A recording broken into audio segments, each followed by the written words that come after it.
Olá, como vão? É uma honra para mim aceitar esse convite da OAB para discutirmos algumas questões do Código de Processo Civil de 2015. Né? Então, portanto, agradeço ao professor Antônio Fabrício a iniciativa e o convite também. Nosso tema, que a gente vai buscar detalhar um pouco mais, é as intervenções de terceiro e como elas estão previstas no Código de Processo Civil de 2015. Há coisas que já estavam previstas no Código de 1973 e outras que foram acrescentadas ou retiradas. Para tanto, é bom que a gente veja o quadro a seguir. Bom, o Código de 1973 tinha a expressa previsão da assistência, da oposição, da nomeação à autoria, da denunciação da lide e do chamamento ao processo. Há aí, entre parênteses, escrito doutrina na frente de assistência, simplesmente por um motivo. Dentro da sistemática do Código de 1973, a assistência ela não estava debaixo do título de intervenções de terceiros. Somente a oposição, a nomeação à autoria, a denunciação da lide e o chamamento ao processo. Em 2015, o Código já coloca sob o título de intervenção de terceiros e assistência. O que não significa, que não era a assistência uma das intervenções de terceiros. Inclusive, por quê? Porque o próprio Código, ao falar sobre o procedimento sumário em 73, dizia que todas as intervenções de terceiros não poderiam ser colocadas naquele procedimento que tinha como viés ou como objetivo uma maior rapidez nos atos jurisdicionais para que se chegasse a uma solução e à sentença que era o objetivo. Para tanto, o legislador fez a expressa previsão de que nenhuma intervenção de terceiros poderia ser utilizada nesse procedimento. Contudo, ele expressamente falava o quê? Dizia que somente a assistência seria permitida. Ao falar que, exceto a assistência, que essa seria permitida, estamos indicando que, para o legislador, a assistência era uma intervenção de terceiros. O Código de 2015, como disse anteriormente, já coloca sob o título de intervenção de terceiros assistência. Bom, a oposição ela é colocada como uma intervenção de terceiros pelo legislador de 1973 e não vai ser colocada pelo de 2015. Mas o Instituto da Oposição, que é quando alguém pretende questionar autor e réu sobre o objeto da demanda ou sobre parte do objeto da demanda, continua previsto, só que não se tratará mais de uma intervenção de terceiros. Isso foi deslocado para os procedimentos especiais. Então, a oposição ainda é possível de ser feita, só que estará no campo dos procedimentos especiais. A nomeação à autoria também não está mais prevista como intervenção de terceiros, o que não significa que o Instituto está desaparecido do nosso arcabouço legal. Não, apenas o momento que você vai usar esse instituto será na contestação. Então, na contestação, tem sim, pela lealdade processual, o réu que alegar o verdadeiro legitimado quando for os casos em que ele antes, no Código de 73, alegava a nomeação à autoria. Ou seja, quando ele não é o legitimado. Por boa-fé processual, ele deve fazê-lo. A denunciação da lide continua prevista. Algumas modificações nós veremos uma a uma. E também o chamamento ao processo. O que nós temos de diferença nesse quadro é que eu tenho mais 2 novos institutos que são por nós conhecidos, mas que não se tratavam de intervenções de terceiros e que agora o legislador assim resolveu tratar, que é exatamente o incidente de desconsideração da personalidade jurídica e também o amicus curiae, que era previsto em outras legislações e não a todos os procedimentos, como agora faz a norma geral. Bom, vejamos uma a um. As intervenções de terceiros serão classificadas pela doutrina, e assim continuam, como espontâneas ou provocadas, ad excludendo ou ad coadjuvando, e à medida que tratarmos de cada uma delas, nós vamos poder saber se elas são uma ou outra, né? Ou seja, todo aquele arcabouço da doutrina que utilizávamos para estudar as intervenções de terceiros no Código 73 continuam valendo. Vejamos, pois, essas modificações. A assistência, ela está prevista no artigo 119. Expressamente afirma que, pendendo a causa entre duas ou mais pessoas, o terceiro juridicamente interessado, em que a sentença seja favorável a uma delas, poderá intervir no processo para assisti-lo. Juridicamente interessado, né, define aí um conceito que nós já temos no direito processual, que é o interesse jurídico, que é totalmente diverso do interesse de agir. Então, se você tiver apenas o interesse jurídico e não tiver o interesse de agir, é o caso da assistência simples. O que fez o Código agora de 2015? Primeiro que abriu um capítulo e especificou melhor algumas dúvidas que os advogados e que havia divergência tanto na doutrina quanto na jurisprudência. Colocou claro que ela é admitida em qualquer procedimento e em todos os graus de jurisdição. E deixando claro também que o assistente, quando vem ao processo, ele virá e receberá o processo no estado em que se encontra. Ou seja, não haverá nenhuma forma de eu ter que repetir os atos já praticados enquanto estavam o autor e réu no processo. O assistente não é nem autor e nem réu, a não ser quando se tratar de uma assistência litisconsocial, que ele poderá ter o interesse de agir. Bom, aí fica a classificação. Eu tenho uma assistência simples, que a sentença ataca, né, ou atinge o seu direito de uma maneira reflexa, e uma assistência litisconsocial, que ela é a possibilidade da sentença vai atingi-lo de forma direta. Isso porque ele terá a soma de dois interesses, interesse de agir mais interesse jurídico. Bom, caminhando um pouco mais à frente, né, o que vem de novidade nessa assistência, que ela já foi agora colocada de uma forma bem mais sistematizada pelo legislador de 2015. Diz o artigo 120 que, não havendo impugnação no prazo de 15 dias, o pedido de assistente será deferido, salvo se for o caso de rejeição liminar. Ou seja, a decisão do juiz, que antes não poderia ser liminar, né, as partes teriam que impugnar, agora expressamente o Código já prevê esse indeferimento liminar. E o parágrafo único ainda fala, explica e nos dá o seguinte recado. Se qualquer parte alegar que falta ao requerente o interesse jurídico para intervir, o juiz decidirá o processo sem a suspensão do processo. Ou seja, decidirá o incidente sem a suspensão do processo. Até porque a marcha processual deve continuar para que não haja prejuízo ao autor e réu. O assistente tem um interesse jurídico que é de menor importância naquela relação processual do que o interesse de agir das partes, né? Ele será, sim, ouvido, mas havendo impugnação, esse incidente será discutido, né, no contraditório e decidido pelo juiz, mas sem interromper a marcha processual em que caminham o autor e réu. Bom, há mais alguns detalhes para que a gente possa ver, né? Sobre os ônus e poderes que esse assistente simples terá. O artigo 121 fala exatamente o seguinte: o assistente simples atuará como auxiliar da parte principal, exercerá os mesmos poderes e sujeitar-se-á aos mesmos ônus processuais que o assistido.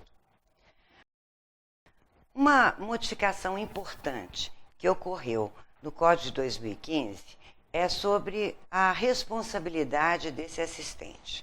O Código de 1973 fazia a expressa previsão de que, se por acaso o assistido fosse revel, atribuía-se a este assistente uma responsabilidade maior dos atos que ele pratica em juízo. Que responsabilidade maior é essa? É a responsabilidade de um gestor de negócios. Na verdade, esse é o Instituto do Direito Civil.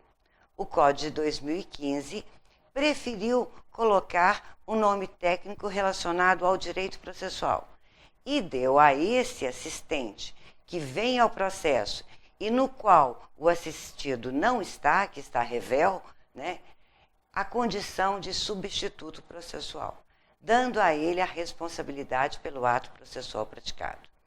Mas é mais do que isso. O Código, vejamos o parágrafo único para entendermos o que é que ele quer dizer. O parágrafo único diz: sendo o revel ou de qualquer outro modo omisso o assistido, o assistente será considerado seu substituto processual. Ou seja, na verdade, o que nós temos aí é uma ampliação. O Código 73 só transmitia ao assistente essa responsabilidade maior no ato processual se e somente se o assistido fosse revel. Se ele fosse aquela pessoa que não estivesse praticando com a devida diligência os atos processuais, o assistente não teria essa responsabilidade. Agora, o legislador de 2015 ampliou, ou seja, sendo revel ou de qualquer forma omisso, né, tentando evitar aí qualquer prejuízo para o assistente, ele tem essa condição de praticar os atos processuais, mas também uma responsabilidade que estará dando a ele, né, essa condição de substituto processual, aquele que defende em nome próprio direito alheio. Bom, isso nós estamos falando na assistência simples, mas vejamos também agora, né, continuando nessa assistência simples, o artigo 122. A assistência simples, não obsta a que a parte principal reconheça a procedência do pedido, desista da ação, renuncie ao direito sobre o que se funda a ação ou transija sobre os direitos controvertidos. Deixou claro o legislador o quê? Deixou claro que ele só pode praticar os atos processuais que não são exclusivos de parte. Ele pode requerer provas, fazer argumentações, mas aquilo que se refere à parte, ele não tem o devido interesse de agir e não poderá fazê-lo. Bom, mas o Código também não prevê somente assistência simples. E precisamos analisar quais foram as alterações quanto à assistência litisconsorcial. Bom, o que a gente precisa também ver sobre assistência simples? É um conceito que já existia no Código de Processo de 1973, que é o da justiça da decisão. Como ele não tem interesse de agir, ele não pode ser atingido pela coisa julgada. Não sendo atingido pela coisa julgada, né, ele tem sim uma implicação muito séria que está no artigo 123.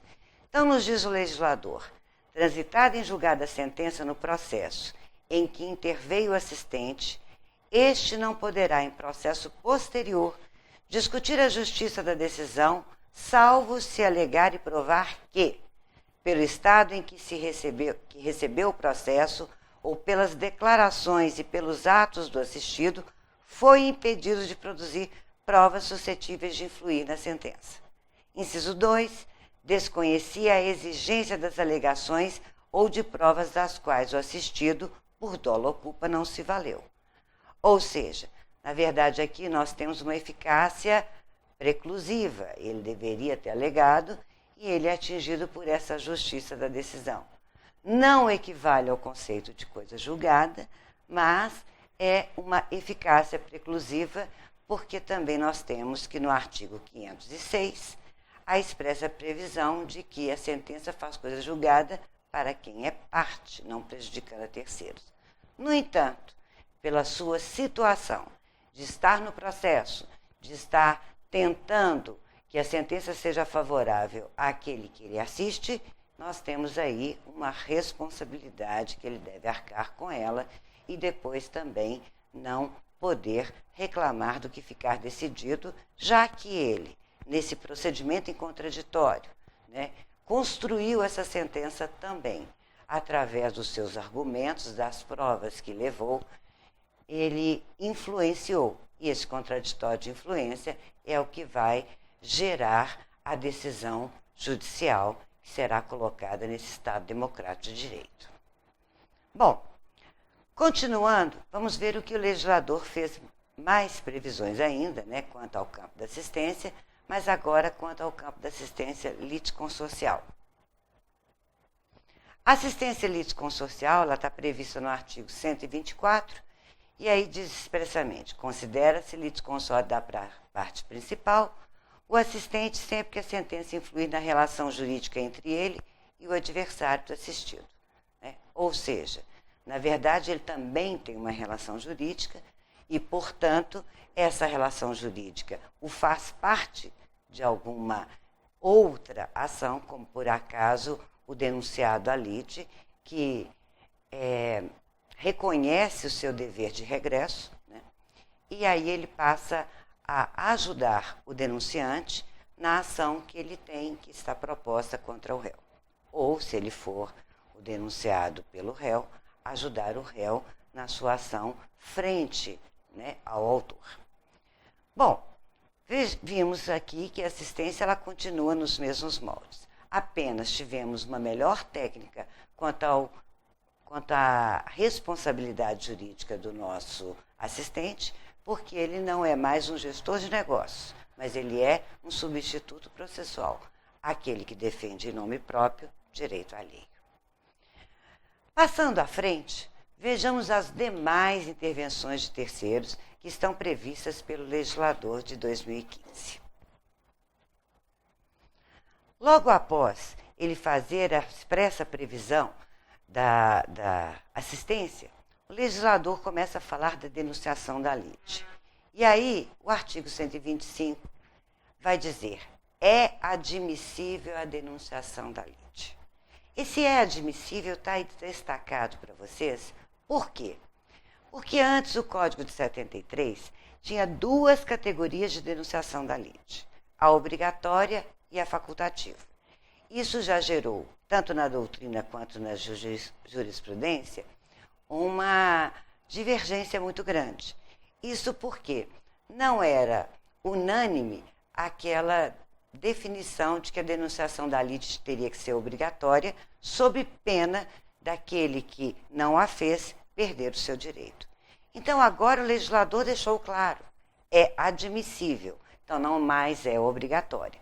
Então, quem não fez a denunciação da lide não poderá perder o direito depois de ingressar com ação própria. Vejamos mais o que diz o artigo 125. Ao alienante imediato, no processo relativo à coisa cujo domínio foi transferido ao denunciante, a fim de que possa exercer os direitos que a evicção lhe resulta, tal qual expressa a previsão que existia no Código de 73. Inciso 2.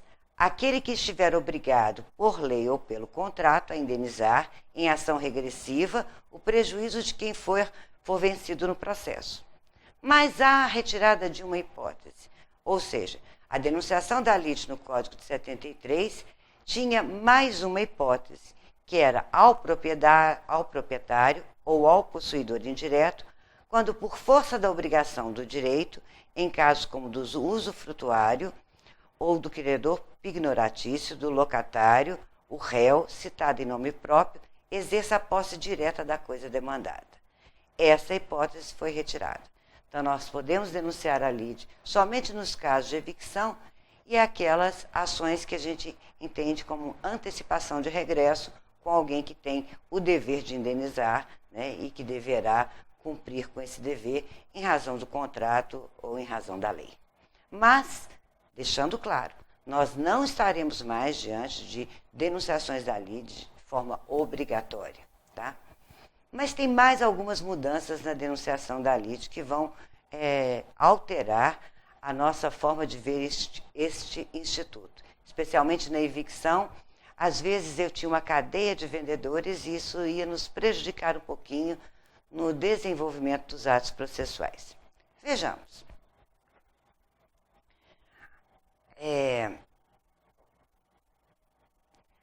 Quando ele fala que é admissível, lá no parágrafo 1º, ele também vai explicar.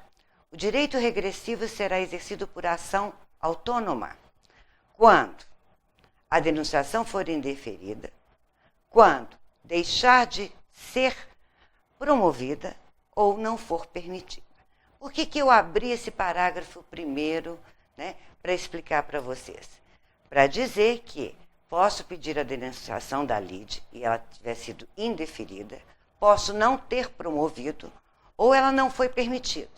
Mas quando é que ela não vai ser permitida? É nisso que a gente vai ver essa cadeia de alienantes, né, e que pode ser o caso de aparecerem denunciações sucessivas, foi alterado o tratamento legislativo. Tá? E aí vem o parágrafo 2º. Admite-se uma única denunciação sucessiva, promovida pelo denunciado contra o seu antecessor imediato na cadeia dominial, ou quem seja responsável por indenizá-lo, não podendo o denunciado sucessivo promover nova denunciação. Hipótese em que o eventual direito de regresso será exercido por ação autônoma. Então, quando a gente falava em denunciação da lide, a gente poderia ter denunciações sucessivas. E a lei não proibia que fossem diversas. Agora não. Se eu fizer uma denunciação da lide, esse denunciado pode denunciar uma única vez e parou por aí. Senão seria um acúmulo de várias ações, o que poderia prejudicar o andamento do processo e a economia processual. Ou seja, só teríamos uma confusão de várias ações e prejudicaria a rápida solução do litígio, que é o objetivo do legislador. Bom, mas há mais uma novidade também na nossa denunciação da lide. O artigo 456 do Código Civil, né, ele foi revogado a partir do Código de Processo de 2015. Então, o Código Civil previa no artigo 456 que, para poder exercitar o direito que da evicção lhe resulta, o adquirente notificará do litígio o alienante imediato ou qualquer dos anteriores, quando e como lhe determinarem as leis do processo. Então, eu poderia saltar e ir para o alienante anterior. Isso, né, já não é mais possível. Então, eu poderei denunciar a lide ao alienante anterior, ao que me vendeu, mas eu não posso buscar outra pessoa que não este. Além disso, né, se esclareceu uma coisa muito importante quanto ao momento da denunciação, que a citação do denunciado será requerida na petição inicial se ele for autor. Isso já estava previsto no Código de 73. Se o denunciante for o réu, será na contestação. Mas isso já estava claro? Bom, era assim que a maioria dos advogados, né, já se pronunciavam. Mas existia, na verdade, uma divergência. E alguns falavam no prazo da resposta, e isso gerava, né, algumas situações, quais sejam. Alguns achavam que tinham o direito de fazer no prazo da resposta e depois a contestação, aguardando a resposta da denunciação da lide. O novo legislador deixou isso claro, é na contestação. Então, ele vai ter que contestar. Se o denunciante for o réu, na contestação. E será realizada nos prazos previstos no artigo 13, que, na verdade, é também o mesmo que está previsto no artigo 131, ao tratar da citação do denunciado, do chamado ao processo, né, previsto para o chamamento. Então, a citação daqueles que devam figurar em litisconsórcio passivo será requerida pelo réu na contestação e deve ser promovida no prazo de 30 dias, sob pena de ficar sem efeito o chamamento. Parágrafo único. Se o chamado residir em outra comarca, seção ou subseções judiciárias, ou em lugar incerto, o prazo será de 2 meses. Ou seja, tanto o artigo 13, que fala sobre a denunciação da lide, quanto o artigo 131, que fala no chamamento ao processo, estabeleceu prazo para que essas citações ocorram. Isso não existia no Código de 1973, quanto ao chamamento especialmente, e ficava muito vago. E agora o legislador colocou um espaço temporal a ser respeitado.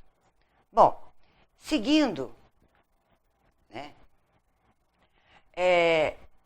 estabeleceu também o legislador a questão dos novos argumentos que esse nosso denunciado pelo autor pode vir a fazer quanto à petição inicial.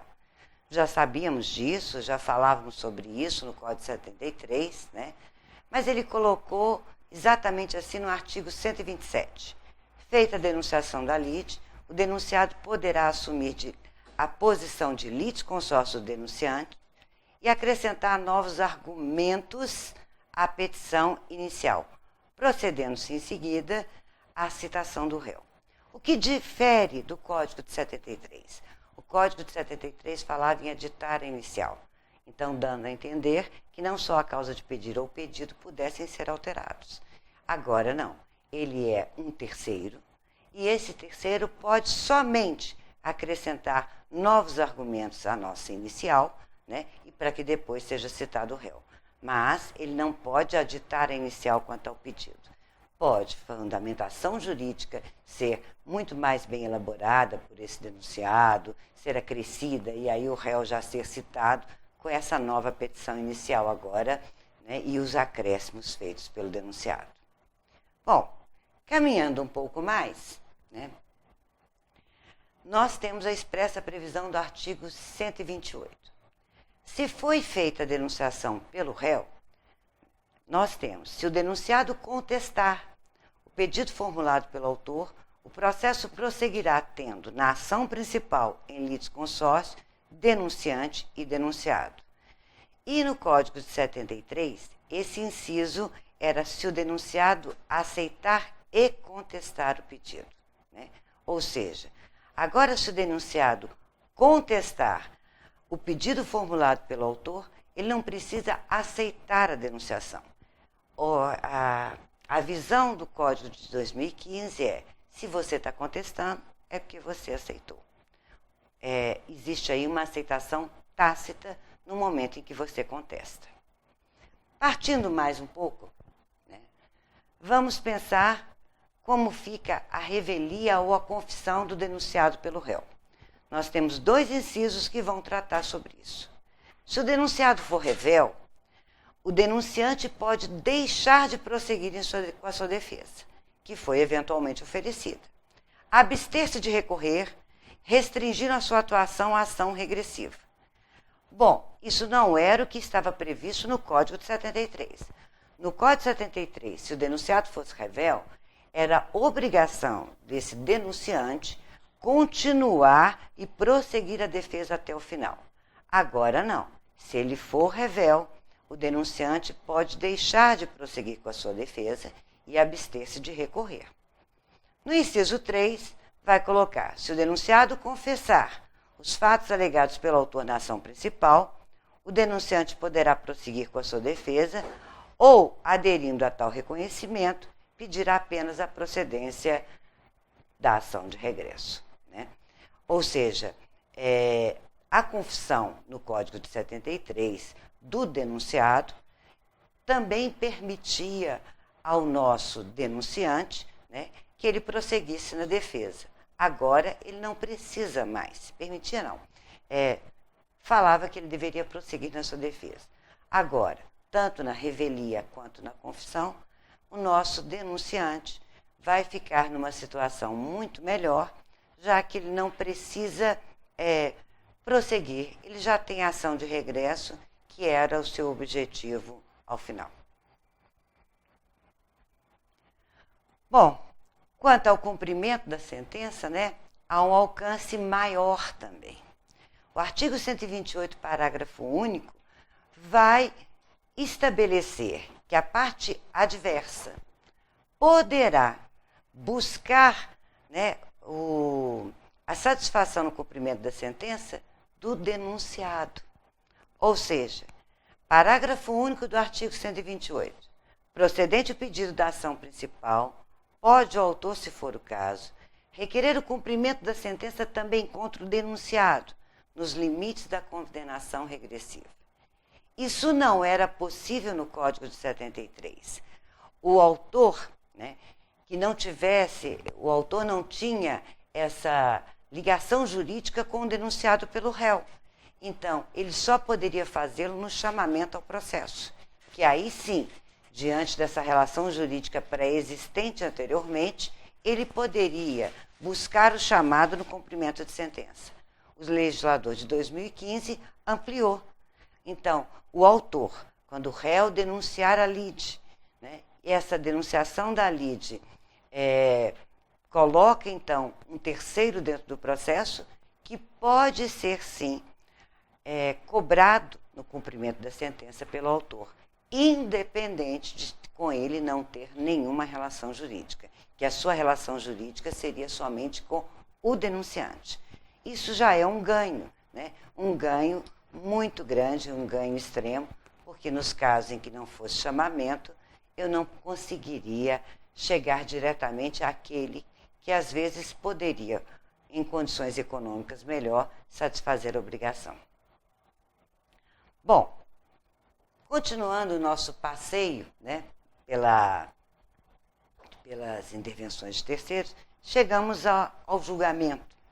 E o artigo 129 vai nos dizer assim: se o denunciante for vencido na ação principal, o juiz passará ao julgamento da denunciação da lide. Correto? Não há grandes novidades, apenas o que nós tínhamos de uma nova redação.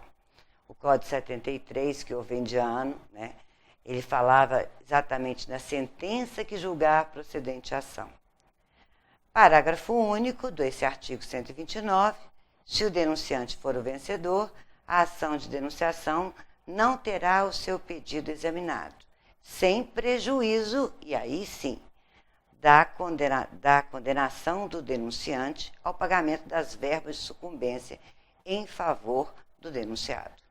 Aqui deixou claro o legislador dessa nova relação processual e dessa relação processual em situação de responsabilidade a que se sujeita a esse denunciado. Então, ele também pode responder ali pela sua atuação. Bom, mas não serão só essas as nossas intervenções de terceiro. O chamamento ao processo, que também era previsto no Código de 73, ele continua previsto e está no artigo 130. O que melhorou foi a redação.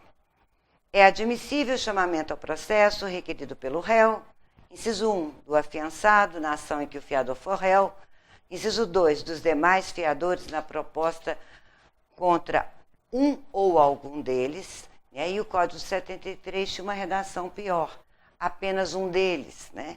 Então aqui falava assim, como se eu pudesse entender que se eram 3, eu propus contra 2, não poderia chamar esse terceiro.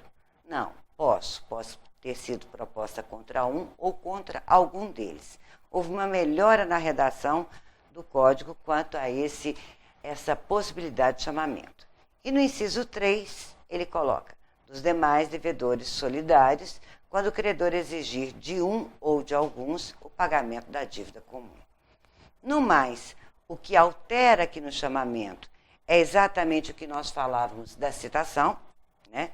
Que ela coloca o prazo, e aí volta novamente para vocês a disposição do artigo 131, que é que eu deverei fazer essa citação promovida nos 30 dias, senão vai ficar sem efeito o chamamento.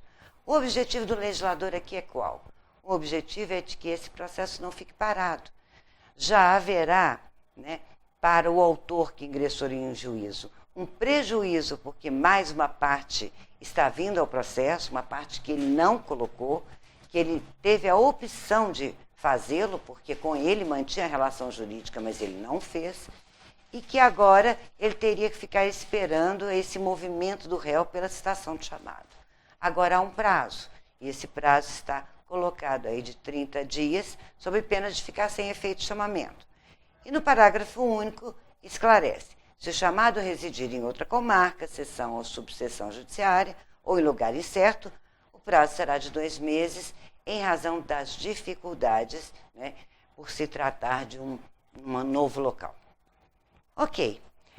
Quanto ao chamamento, seriam essas disposições e a denunciação da lide. Então, ficamos até aqui com as seguintes observações. A nomeação autoria passa a ser aquilo que eu faço dentro da contestação. Instituto jurídico continua possível de ser utilizado.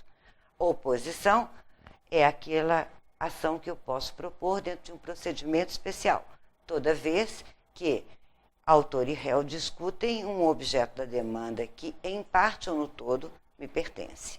Mas é agora procedimento especial. Surge, então, os dois novos institutos, não novos institutos processuais, mas novos institutos considerados como intervenções de terceiro. Então, hoje nós vamos tratar aqui também do incidente da desconsideração da personalidade jurídica. O interessante é que eram ações promovidas a quem interessava, e agora o legislador colocou isso como um incidente de intervenção de terceiros. Ainda fez mais uma previsão sobre isso, que era uma coisa discutida tanto na jurisprudência quanto na doutrina, que seria a desconsideração inversa. Então, no artigo 133, parágrafo 2º, ele vai colocar: aplica-se o disposto nesse capítulo a hipótese de desconsideração inversa da personalidade jurídica. Todos os casos em que eu usava antes e promovia uma ação incidental para ter ali a desconsideração da personalidade jurídica, exceto algumas situações em que a Justiça do Trabalho, na qual eu não atuo, mas que tenho notícias de que fazem, ou o fariam antes, de uma maneira bem incidental ao processo, antes eu deveria promover uma ação incidental. Tornou-se mais fácil. É um mero incidente. Ou seja, vai acontecer de uma maneira bem mais simples. E aí nós teremos os momentos em que ela vai ser requerida em juízo, por quem ela pode ser requerida e o prazo de defesa. Porque é óbvio que essa nova pessoa que vem ao processo tem que ter um prazo para sua defesa. Vejamos, portanto. A primeira coisa é quem pode promover esse incidente de desconsideração. Bom, quem é parte tem um interesse. Então, quem é parte pode chamar essa nova pessoa a integrar o polo adverso.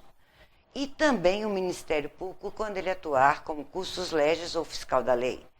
Ou seja, enquanto ele for parte, já se encontra essa expressa previsão no início. Mas quando ele estiver como fiscal da lei, ele pode também, em razão do seu interesse social, pedir a desconsideração da personalidade jurídica. Bom, obviamente que não é instituto processual os requisitos para que eu possa pedir o incidente processual da desconsideração da personalidade jurídica. Ou seja, melhor dizendo, não é objeto da lei processual traçar os requisitos, mas sim do direito civil. Então, o direito civil vai colocar as hipóteses em que eu posso desconsiderar, levantar o réu da pessoa jurídica, ou o contrário, levar uma questão do sócio para a pessoa jurídica. Então, nesse sentido, nós não vamos entrar aqui na seara do direito material. Nós estamos olhando somente as modificações e alterações do Código Civil, do Código de Processo Civil de 2016. Bom, mais importante é que o legislador de 2015 vai tentar estabelecer uma série de requisitos aqui processuais. Nós não estamos falando nos requisitos de direito material. E no artigo 134, ele vai estabelecer o momento em que eu posso ingressar. E aí foi amplo, Poderíamos dizer que o legislador foi extremamente generoso. Ele vai dizer que o incidente da desconsideração é cabível em todas as fases do processo de conhecimento. E aí ele ainda coloca mais, no cumprimento de sentença e na execução fundada em título executivo extrajudicial. Só me estranha um pouco, já que desde 2005, quando tivemos a primeira reforma do processo de execução, já entendemos que o cumprimento de sentença já seria uma fase, é essa expressa colocação aí do legislador nesse artigo 134. Mas que não seja esse o motivo de fazermos qualquer repreenda ao legislador. É só uma pequena observação. Por óbvio, o cumprimento de sentença é uma fase do processo de conhecimento, né? É dele pertencente também. Bom, e aí ficamos que em todas as fases, pode ser na fase recursal, pode ser na fase de cumprimento de sentença e também na execução por título extrajudicial, eu poderei ter o incidente de desconsideração. Haverá uma consequência diferente quanto à possibilidade que eu dou àquele que vai vir ao processo para fazer a sua defesa nesses diferentes momentos. Então, vejamos. Primeiro, é para considerar que eu tenho uma suspensão do processo. Por óbvio, se eu vou ter uma nova pessoa que vai ingressar nesse polo e terá que ter o seu direito de defesa, né, visto, terá que ter o seu direito respeitado, eu vou ter que suspender esse processo.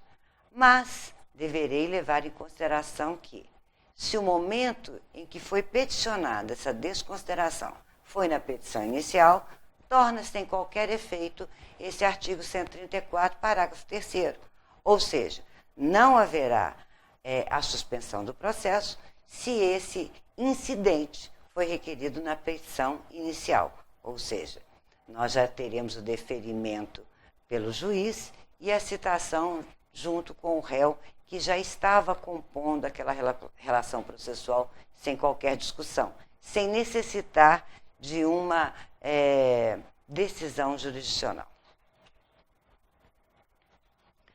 Bom, esses pressupostos legais específicos para a desconsideração da personalidade jurídica, que a gente falou, que se tratam de direito material, né, o legislador processual vai dizer no parágrafo 4º do artigo 134. O requerimento, e aí é uma exigência processual, deve demonstrar o preenchimento dos pressupostos legais específicos para a desconsideração da personalidade jurídica. Ou seja, pedido na inicial, pedido em momento posterior, deve aquele requerente fundamentar o seu requerimento com todos os requisitos e demonstrá-lo. É uma exigência para que o incidente seja apreciado. Sem essa consideração, não será possível fazê-lo. Vejamos mais. Se for instaurado o procedimento, né, dessa instauração do incidente, nós teremos que dar oportunidade ou ao sócio ou à pessoa jurídica para que venha ao processo se manifestar. E ele terá um prazo de 15 dias para fazê-lo.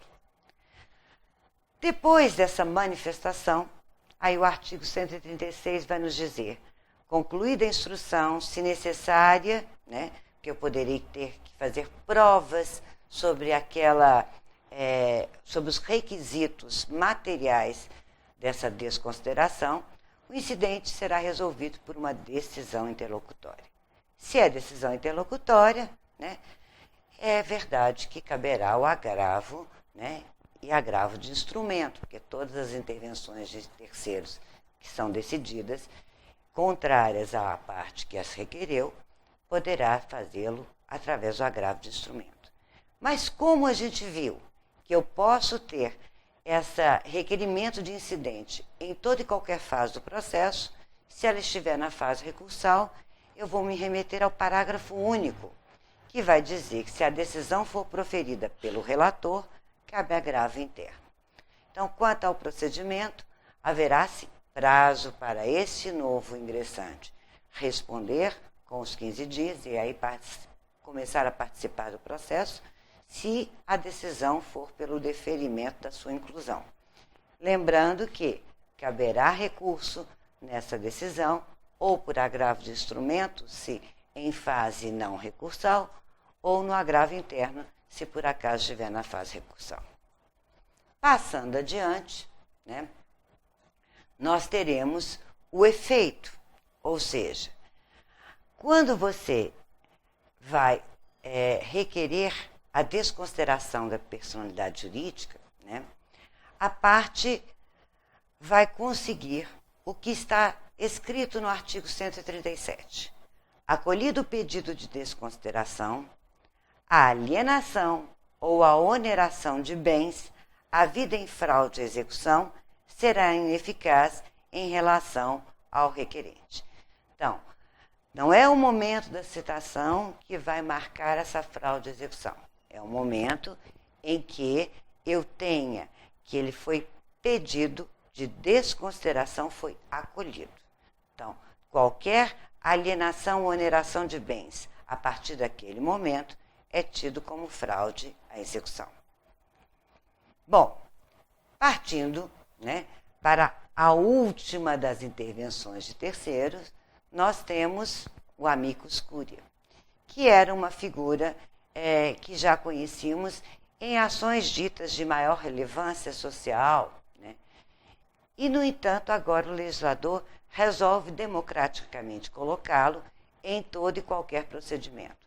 E assim, nos instrui no artigo 138 que o juiz ou o relator, considerando a relevância da matéria, então, o juiz ou o relator, considerando a relevância da matéria, a especificidade do tema objeto da demanda ou a repercussão social da controvérsia, poderá, e aí deixamos bem claro, por decisão irrecorrível, ou seja, é uma exceção aqui do artigo 1015, inciso 9, que fala que as decisões de não admissão das intervenções de terceiros cabe o agravo, aqui há uma exceção. Esta decisão que o juiz entende que, como possível o ingresso de uma outra pessoa para auxiliar, é uma decisão que eu não posso recorrer. E ele pode fazer isso quando? Pode ser de ofício ou a requerimento, né? Ou seja, as partes podem requerer o ingresso de uma outra pessoa que, por uma qualidade ou uma especificidade técnica, possa colaborar para que aquele processo seja melhor decidido, né? E aí, alguns autores, alguns doutrinadores ainda não chegaram ao consenso da figura desse amicus curiae, porque muitas vezes, por falar em questões técnicas, ele até parece um perito, mas ele seria mais do que isso, né? A intenção do legislador é colocar uma participação social maior dentro do processo, uma responsabilidade da sociedade para com o caso que está sendo resolvido entre duas pessoas, mas que a sociedade pode e deve influenciar, e através daqueles que têm qualidade suficiente para demonstrar em juízo, né, alguma questão importante para que uma questão de repercussão social, uma questão de muita relevância, seja assim decidido. Vejamos mais o artigo 138. Então, de ofício ou a requerimento das partes, ou de quem pretenda manifestar-se, solicitar ou admitir a participação de pessoa natural ou jurídica, órgão ou entidade especializada, com representatividade adequada, no prazo de 15 dias de sua intimação. Então, ele não é citado, vejamos bem o que coloca o legislador, ele não é citado, ele é o quê? Ele é intimado. Por que intimado? Porque ele não será parte no processo, ele é um terceiro. Então, aqui, no caso, ele é intimado para colaborar com a justiça, né? Ele na verdade, ele recebe uma missão social para que ele possa se manifestar. E aí pode ser uma pessoa jurídica, pode ser uma pessoa natural ou pode ser um órgão estatal, desde que tenha ou a qualidade técnica, né, ou um grande conhecimento sobre o assunto e que pudesse jogar luzes sobre o tema que o juiz decide. Vejamos um pouco mais. Se essa pessoa vem em juízo, é óbvio que é para praticar atos processuais. E a lei vai estabelecer poderes desse amicus curiae. O que ele pode, o que ele não pode fazer. Bom, o artigo 138 vai falar que a primeira coisa, que a intervenção que trata o caput, que é o amicus curiae, não implica alteração de competência e nem autoriza a interposição de recurso. Por que quis o legislador deixar isso claro? Porque se eu chamo, por exemplo, um órgão federal, e essa nossa causa está numa justiça estadual, não há que se ter deslocamento de qualquer competência, ele não é parte, não existe. Ou seja, não haverá competência em razão do amicus curiae. Ele vem apenas para colaborar. Bom, continuamos. E nem autoriza a interposição de recurso, ressalvado que ele pode fazer embargos de declaração. Ou seja, o amicus curiae pode recorrer? Não, pode fazer embargos de declaração. Daí vamos ter no parágrafo 2º, caberá ao juiz ou relator, na decisão que solicitar, porque ele pode ele mesmo solicitar, né, como a gente viu, pode ser a requerimento ou por decisão própria do juiz, ou admitir a intervenção, definir os poderes. O que é definir os poderes? É dizer quais atos processuais o amicus curiae pode praticar. Pode apenas manifestar-se sobre uma prova técnica que foi apresentada? Pode requerer provas, né? Poderá fazer o quê? Os atos, que é, na verdade, o que faz um sujeito no processo, é o poder que ele tem. E aí o juiz é que vai estabelecer quais são os poderes que esse amicus curiae terá no processo. E o parágrafo 3º vai dizer: o amicus curiae pode recorrer da decisão que julgar o incidente de demandas repetitivas. Esse é o único caso que o legislador resolveu, né, colocar como algo possível de lhe dar o direito de recorrer. Ou seja, nos demais casos, não sendo incidente de demandas repetitivas, ele não vai poder recorrer da decisão. Ele é um colaborador que vai praticar atos processuais como um sujeito processual na medida em que o juiz o autorizar e estabelecer quais sejam esses atos, mas não poderá recorrer da decisão, exceto se a causa em que ele estiver atuando como amicus curiae foi incidente de demandas repetitivas, que aí se trata da repercussão social, e ele poderá fazer. Bom, em relação aos amicus curiae, é um instituto muito novo, e eu gostaria de dizer a vocês que, há um tempo atrás, até escrevi um artigo sobre isso, e eu trouxe como, para finalizar, o que eu espero desse amicus curiae, que nós ainda estamos muito numa fase nebulosa, não sabendo se ela vai ser bem aproveitada. E diante dessa nova lei processual de 2015, apesar de já um ano de vigência, né, o mais importante é que a gente use de todos os instrumentos para fazer o processo uma resposta rápida ao jurisdicionado, para que eu tenha condições de dizer: fizemos uma bela justiça. Fizemos, nós, advogados, juízes, partes, né, um processo ético participativo. Mas, especialmente com essa figura do amicus curiae, eu escrevi nesse meu artigo 3 parágrafos que eu gostaria de colocar aqui para encerrar essa nossa participação sobre as intervenções de terceiros. Eu acho que, como disse nesses parágrafos, encontrar o interlocutor dos signos emergentes, das carências sociais, só pode ser possível na esfera dos grupos constituídos pelos cidadãos e não na boa vontade governamental, no suposto exercício de uma jurisdição afirmativa. O procedimento calcado na sociedade aberta redunda em legitimidade democrática das decisões judicantes e conduz ao amadurecimento da sociedade para a busca de seus caminhos, com base no resgate de seus valores e na certeza de uma cidadania ativa. Certo é que a lei jamais poderá ter força sem a intenção subjetiva de sua aplicação. Cairiam no vazio todas as suas disposições, mas a fiscalidade democrática, pela publicidade, pode e deve ser um instrumento de realização dos valores da norma abstrata. Porém, o mais premente é a consciência de todos os agentes do direito para exigirem, enfrentarem, construírem e conquistarem uma efetiva prestação jurisdicional.